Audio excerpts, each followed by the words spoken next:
ஆனா இப்ப பாத்தீங்கன்னாக்கா ஸ்கூல் பக்கத்துல இருக்க கடையிலேயே சாக்லேட் மாதிரி போதைப் பொருள் கிடைக்குது. இது வன்மையாக கண்டிக்க வேண்டிய ஒன்று. அந்த கடைக்காரன் பசங்களுக்கு சாக்லேட் விற்கிறான் பாருங்க, அவனை தூக்கி உள்ள போடணும். அவனை தூக்கி என்டிபிஎஸ் ஆக்ட்ல உள்ள போடணும். டாஸ்மார்க் கடையில் எங்க பக்கத்துல இருக்கிறனால இங்க 10 வாட்டி போய் குடிச்சிட்டு இருக்கான். ஒரு 3 கிலோமீட்டர் தள்ளி வைங்க, ஊர்ல இருந்து தள்ளி போய் டாஸ்மார்க் கடையை வைங்க.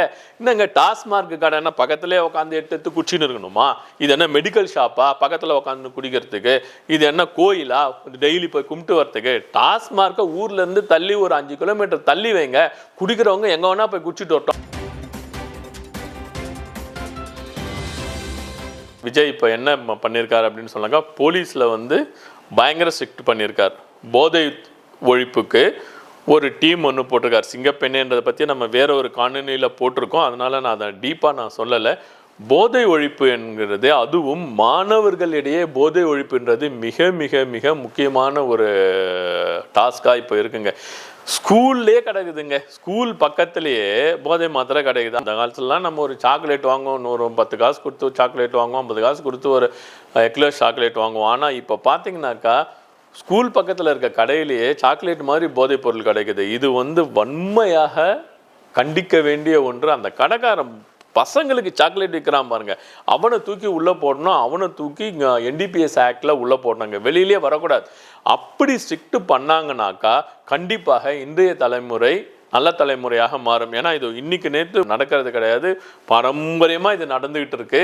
இவர் இருக்குன்னா அடுத்த ஒரு 4 வருஷம் 5 வருஷத்துல அவர் அப்படியே ஸ்ட்ரிக்ட் பண்ணிட்டு இருந்தாருன்னு வைங்க, பேரண்ட்டினுடைய கண்ட்ரோலில் பசங்க வந்துடுவாங்க. இப்போ எந்த பேரண்ட்டினுடைய கண்ட்ரோல்லையும் பசங்க கிடையாது. அவங்களா போகிறாங்க, அவங்களா வாங்கிக்கிறாங்க, அவங்க ஃப்ரெண்ட்ஸு இது பண்ணுறாங்க. எந்த கடையிலையுமே கிடைக்கல. எங்கள் டாஸ்மார்க் கடையில் எங்கள் பக்கத்தில் இருக்கிறனால இங்கே 10 வாட்டி போய் குடிச்சிட்டு இருக்கான். ஒரு 3 கிலோமீட்டர் தள்ளி வைங்க, ஊர்லேருந்து தள்ளி போய் டாஸ்மார்க் கடையை வைங்க.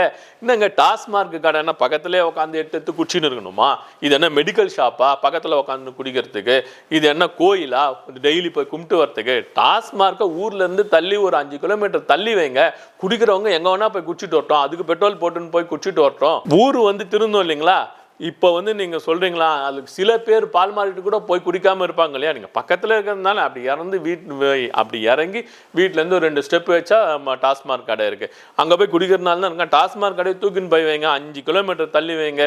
இங்க மாநகரங்களில் இருக்கிறது கஷ்டம்னா கூட கிராமப்புறத்துல ரொம்ப தூரமாக தள்ளி வைங்க. 10 கிலோமீட்டர் தள்ளி போய் தான் ஒரு டாஸ்மார்க் கடை இருக்கும்னு வைங்களேன். அப்போ போய் குடிக்கிறவனுடைய எண்ணிக்கை குறையும் இல்லைங்களா? இங்கே சென்னையில் கூட நீங்கள் எலைட் பார்னு ஏதோ வைக்கிறீங்க, அவன் மேல்தட்டு மக்கள் போய் குடிக்கிறான், அவன் பணத்தை வச்சு கொண்டு போய் குடிக்க போகிறான், இது பண்ண போகிறான், அவனுக்கு எந்த பிரச்சனையும் கிடையாது. நான் பேச வந்தது ஏழைகள். அவனுக்கு ஒரு நாள் சம்பளமே 1200 1300. அதை கொண்டு போய் 600 700 டாஸ்மார்க் கடையில் கொடுத்துட்டு அவன் வீட்டில் என்ன கொண்டு போய் கொடுப்பான்? அவங்க பசங்கள்லாம் எப்படி வளர்ச்சி அடையும்?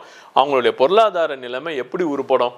அதனால இவங்க டாஸ்மார்க் லோவர் லெவல் டாஸ்மார்க்கை நீங்கள் க்ளோஸ் பண்ணுங்க, டோட்டலாக க்ளோஸ் பண்ணுங்க. இங்கேருந்து 5 கிலோமீட்டர் போய் தான்ப்பா நீங்கள் டாஸ்மார்க், அங்கே லைனில் நின்று வாங்கிட்டு போட்டோம். உண்மையிலே குடிக்க போகிறவன் அவங்க போய் குடிச்சிட்டு போகட்டும், இது பண்ணட்டும். நீ பக்கத்திலே வைக்கிறனால தானே இவ்வளோ பேர் குடிக்கிறான். அவனை பார்த்து மாணவர்கள் கெட்டு போகிறாங்க. அப்பா குடிக்கிறான், அப்பா குடிக்கிறான், மாமன் குடிக்கிறான்றதை பார்த்து சின்ன பசங்களும் கெட்டு போகிறாங்க. எங்கேயோ போய் ஒரு இடத்துல குடிக்கின்ற போதே அதை பார்க்கின்ற சூழ்நிலை மாறும். அந்த காலத்து எம்ஜிஆர் படத்தில் நீங்கள் பார்க்கணும்னா கூட குடியை தொடவே மாட்டார் எம்ஜிஆர்.